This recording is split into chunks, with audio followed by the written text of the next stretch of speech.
good late Tuesday, early Wednesday meteorologist Casey Cloud here in the Weather Center right now, looking at that tropical moisture that's impacting parts of the Sunshine State. I know seeing some flooding there toward areas like Sarasota and Miami on that Tuesday, so definitely something there to kind of keep in mind. We have a little spin out there, a couple of models trying to indicate maybe weaker type tropical depression developing, but the chances of that seem pretty unlikely before this moves right across the state of Florida here and gets out toward areas there off the southeast coast. A little bit higher chance then, but really still not too high. Only 20% chance of development, then 10% there as it's around the west coast of Florida. So nothing to be too concerned about in terms of it becoming a name system at this point, but I know just have to be kind of careful with that flooding concern. Always important to remember to monitor there.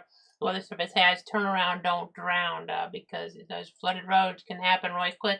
Even had some aerial flood warnings toward Alachua County. I know we have a front there involved in the situation as well, and the rain chances are going to stay pretty high toward Wednesday here as we're looking toward our area. So I'll be watching that, and there's quite a few different things we're kind of keeping our eyes on here as we're looking at things. I know one storyline is actually the weather up toward Omaha, Nebraska, because I know a lot of folks have travel plans up that way there, as FSU and UF are both in the Men's College World Series there. So that's pretty exciting. I know FSU, my Seminoles trying for our first national title in baseball, been up there a lot over the years, and just coming up short there, but you just never know here. 8 teams, and one of them's going to walk away with the title. The Gators are a real surprise. They had the talent, but they did not perform during the season. They only were one game above 500, and now they got selected, and they're in the final eight. So that's kind of the storyline there as we're looking up that way. The weather will be a story, as I know we look at things here from this standpoint. I mean, right now you don't see precip up there, but could have some concerns as we look ahead to Friday night into Saturday. And Friday night is the FSU game against Tennessee. Saturday night is the UF game against Texas A&M. Now on that Wednesday, we have a severe risk here as we get there toward especially parts of northern Minnesota. It's a 3 out of 5 severe weather risk, and there's even a tornado threat here that's a little bit more elevated within this there toward areas like Bemidji there, and you can see Grand Rapids, Minnesota, up toward International Falls as well. So it's something to kind of keep our eyes on in that regard, the tornado potential and the like. I know had a little bit of a chance toward that Tuesday toward Florida. Not seeing that pop up there right now, but hail wind this time of year, we kind of have this threat a little bit further up, but could have a threat on Thursday that goes a little bit further south there.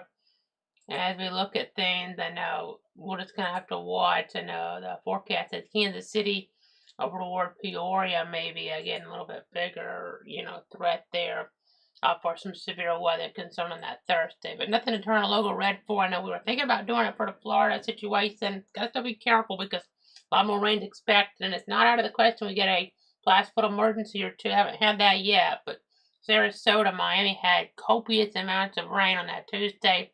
Now the thing is, they actually do need to rain down there, so that's at least the one thing working in our favor. But I mean, just drought conditions, so this is helping with that. But too much rain too quick is still a problem. You see here on Miami, some of these orange areas, a half foot of rain in the last 12 hours, and then up towards Sarasota, some areas even a little bit more than that. We're talking about 8-9 inches of rain in a pretty short period of time. So again, just kind of important to keep in mind there as we're looking at things, just kind of giving you the very latest on that regard. So let me go ahead and zoom back out a bit. I know, just kind of giving you the update there. Even toward Gainesville, zooming back in for a second, Alachua County had a good bit of rain there on that Tuesday evening. I know we were coming on there giving you the latest on all of that. So just important to kind of always watch out for that flooding potential. It's a thunderstorm warning in play. A lot of action. This indicates here in the purple 2 inches or so, and the red's closer to 3 on the orange.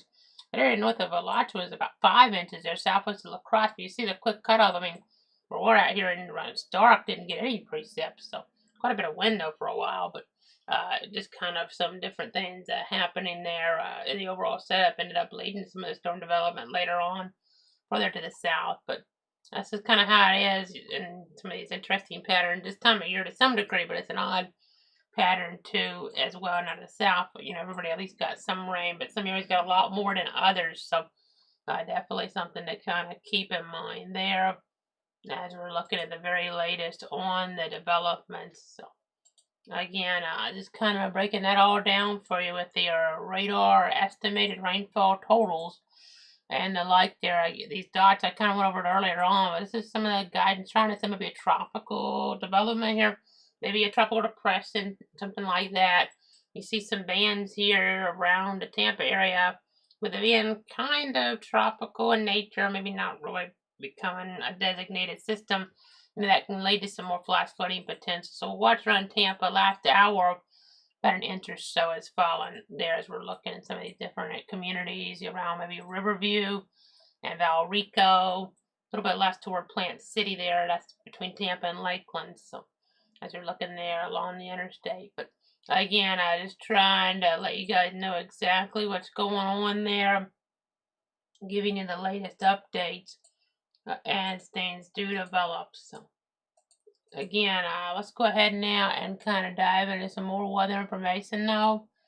We're going to go ahead and pull up here the graphics so you guys have an idea here of the tropical situation this time of year. I know that climatology says probably won't have any systems, but there's always that small chance. So we'll watch for that here as we're looking. Got to watch maybe other areas for potential later on in the month as well, but nothing that really stands out as we're just kind of watching one system, which doesn't seem to probably get designated here. The first name on the list is Alberto.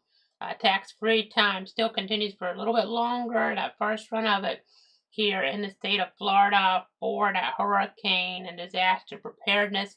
You see the names as we look past Alberto. I mean, a lot of these names are important names in all weather history around here, to be quite honest. I mean, some of them to a lesser extent. I mean, they didn't get retired, but Alberto, that should have been retired. I mean, it cost a lot of lives there as we were looking toward areas of southwest Georgia there in 1994. We had this terrible flooding from a tropical system named Alberto back then. So that name's really recognizable. Beryl in 2012, almost a hurricane. They had Jacksonville on Memorial Day before the official start of hurricane season. Debbie in 2012, so much flooding. We had a lot of flash flood emergencies around. Ernesto there, that's not a name. Maybe, as we're looking there toward our area, that stands completely out. But then you have Gordon. I know Gordon back in 2000. Then you have Isaac that hit toward Louisiana, that name. So you kind of get the idea. I know we went over this a little bit before, but again, I'm just trying to give you the latest there with the overall scenario. But we'll go ahead and see that rainfall forecast here now. Next 7 days, look at that toward west central and especially southwest Florida. That could be another, look at the color table there, folks. That could be 10 more inches on average. So that could really be problematic here in those more urban areas. I mean, even when we're not on for local or state or national concerns, you can go to clutter.com/radar for an interactive look at things. So it's kind of important to keep that in mind. I know the word like Stark there, on average closer to an inch, but it's going to vary pretty significantly. Gainesville closer to 2 inches, so just kind of keep that in mind. And then you see our covered area there. You can see Bradford County, part of the 62 county. That's where we're at.